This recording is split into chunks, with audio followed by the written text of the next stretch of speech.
मनुष्य जीवन का सबसे बड़ा प्रश्न यह नहीं कि हम क्या सोचते हैं, बल्कि यह है कि सोचने वाला कौन है।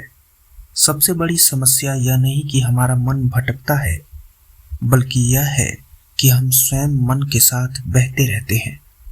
आज संसार में लगभग हर व्यक्ति कहता है, मेरा मन नहीं लगता, ध्यान केंद्रित नहीं होता, काम करते समय विचार भटक जाते हैं, प्रार्थना करते समय भी मन इधर उधर दौड़ता रहता है। लेकिन श्री अरबिंदो कहते हैं कि यह समस्या मन की नहीं है, यह समस्या चेतना की दिशा की है। जिस प्रकार सूर्य की किरणें पूरे आकाश में फैली रहती हैं तो केवल प्रकाश देती हैं, लेकिन वही किरणें यदि एक लेंस से होकर एक बिंदु पर केंद्रित कर दी जाएं तो अग्नि उत्पन्न कर देती हैं। ठीक उसी प्रकार हमारी चेतना सामान्य अवस्था में हजारों दिशाओं में बिखरी रहती है। वह विचारों में भी जाती है, इच्छाओं में भी जाती है, स्मृतियों में भी जाती है, भविष्य की कल्पनाओं में भी जाती है, भय में भी जाती है, आशाओं में भी जाती है। फलस्वरूप मनुष्य के भीतर शक्ति होते हुए भी उसका अनुभव नहीं होता। श्री अरबिंदो कहते हैं, मनुष्य कमजोर नहीं है, उसकी चेतना बिखरी हुई है। यही कारण है कि हर एक साधारण मनुष्य दिन भर थक जाता है, जबकि एक योगी घंटों मौन में बैठकर भी ऊर्जा से भरा रहता है, क्योंकि उसकी चेतना बाहर नहीं बह रही, भीतर स्थिर है। अब प्रश्न उठता है, क्या चेतना को मन की तरह किसी वस्तु पर टिकाना ही केंद्रित करना है? नहीं, यही सबसे बड़ी भूल है। बहुत लोग सोचते हैं कि यदि मैं एक दीपक को देखता रहूं, किसी मंत्र को दोहराता रहूं या किसी चित्र पर दृष्टि टिकाए रहूं तो मेरी चेतना केंद्रित हो जाएगी। अरबिंदो के अनुसार यह केवल ध्यान का प्रारंभिक अभ्यास हो सकता है, लेकिन चेतना का वास्तविक केंद्रीकरण इससे कहीं अधिक गहरा है। चेतना को केंद्रित करना अर्थात अपने अस्तित्व की सारी बिखरी हुई ऊर्जा को एक जीवित केंद्र में एकत्रित करना है।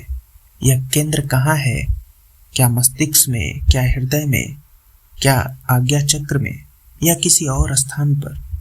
श्री अरबिंदो बताते हैं कि मनुष्य के भीतर अनेक केंद्र हैं।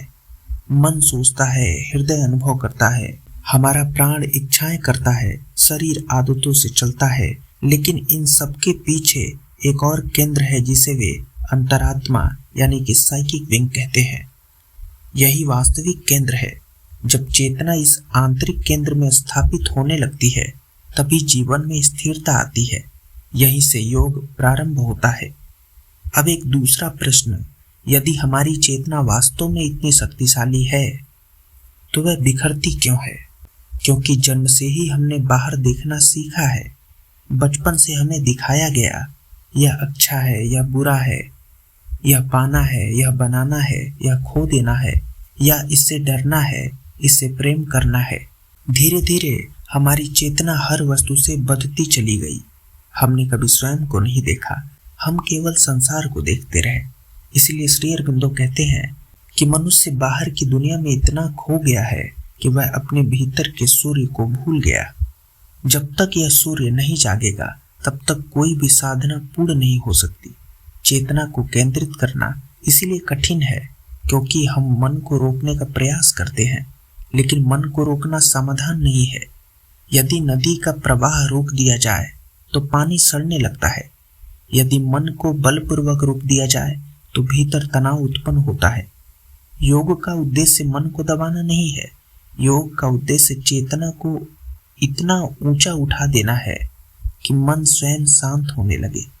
जैसे सूर्य निकलते ही अंधकार अपने आप चला जाता है, उसे भागना नहीं पड़ता, उसी प्रकार चेतना जागते ही विचारों का शोर कम होने लगता है। फिर मन शत्रु नहीं रहता, वह एक सुंदर उपकरण बन जाता है। इसलिए अरबिंदो कहते हैं, मन को समाप्त मत करो, उसे दिव्य चेतना का साधना बना दो। अब प्रश्न है कि यह यात्रा कहाँ से आरंभ करें? शुरुआत किसी विशेष साधना से नहीं, शुरुआत किसी विशेष मंत्र से भी नहीं। शुरुआत एक अत्यंत सरल परिवर्तन से होती है, अपने भीतर लौटने से। जिस दिन आप पहली बार स्वयं को देखने लगते हैं, उसी दिन चेतना की यात्रा प्रारंभ हो जाती है। यही पहला कदम है। यही केंद्र की ओर पहला आंदोलन है और यही वह क्षण है जहां साधारण जीवन समाप्त होकर योगमय जीवन प्रारंभ होता है।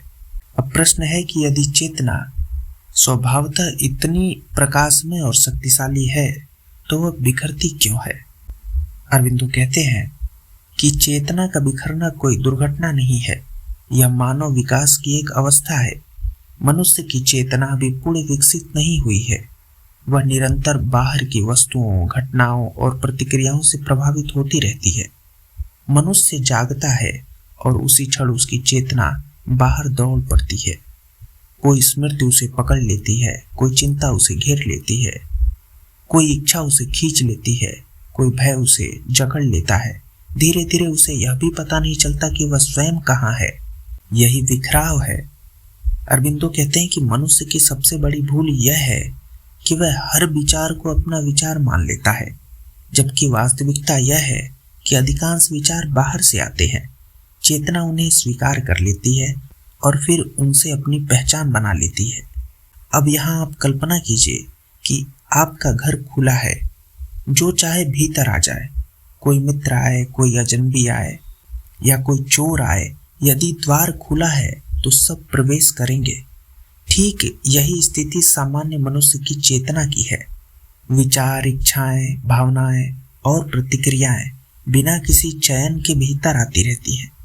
इसलिए श्री अरविंदो कहते हैं कि पहला अभ्यास विचारों से लड़ना नहीं, बल्कि उन्हें आते हुए देखना है। जब तक आप विचारों के साथ बहते रहेंगे, चेतना बिखरी रहेगी। लेकिन जिस क्षण आप विचार को देखने लगते हैं, उसी क्षण चेतना अपने केंद्र की ओर लौटने लगती है। यहीं से साक्षी भाव का जन्म होता है। लेकिन साक्षी भाव अंतिम लक्ष्य नहीं है, यह केवल एक द्वार है। अरविंदो का योग केवल देखने तक सीमित नहीं रहता। वे कहते हैं कि देखने के बाद चेतना को ऊपर उठाना होगा, उसे अपने भीतर उस मौन प्रदेश तक पहुंचना होगा जहां विचार आते हैं पर स्पर्श नहीं कर पाते। अब प्रश्न उठता है कि चेतना को सबसे अधिक कौन सी शक्तियां बिखेरती हैं?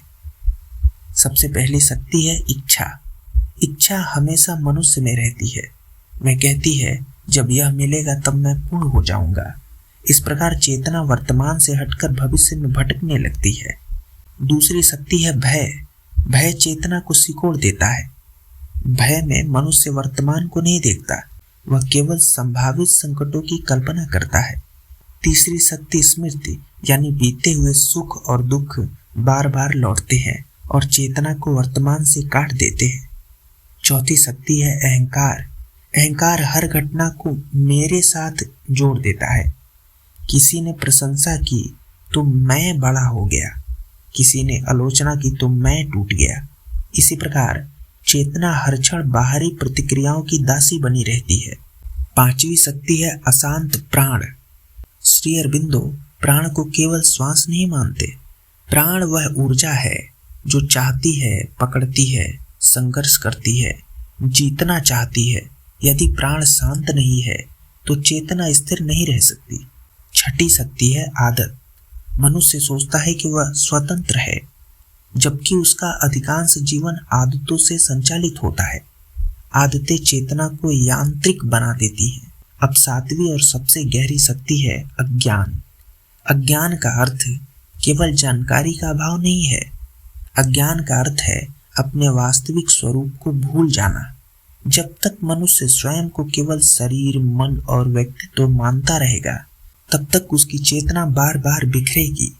श्री अरविंदो कहते हैं कि चेतना को केंद्रित करने के लिए सबसे पहले यह स्वीकार करना होगा कि मैं केवल विचारों का समूह नहीं हूँ।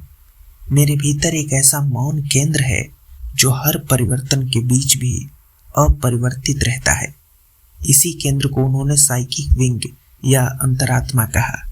जब साधक पहली बार इस आंतरिक केंद्र की हल्की सी भी झलक पा लेता है, तब उसके जीवन में एक अद्भुत परिवर्तन शुरू होता है। बाहर परिस्थितियां पहले जैसी ही रहती हैं, लेकिन भीतर उसका प्रभाव कम होने लगता है। क्रोध आता है पर पकड़ नहीं पाता, भय उठता है पर स्थायी नहीं रहता, विचार आते हैं पर मन पर अधिकार नहीं कर पाते। यही चेतना केंद्र की पहली अनुभूति है। श्री अरविंदो कहते हैं कि चेतना को केंद्रित करने का मार्ग संघर्ष का नहीं, अंतर्मुखता और जागरूकता का मार्ग है। जितना अधिक साधक अपने भीतर उतरता है, उतनी ही उसकी बिखरी हुई ऊर्जा एक बिंदु पर एकत्र होने लगती है, और जब यह एकत्रीकरण गहरा हो जाता है, तब साधारण मनुष्य के भीतर असाधारण शक्ति, शांति और प्रकाश का जन्म होता है।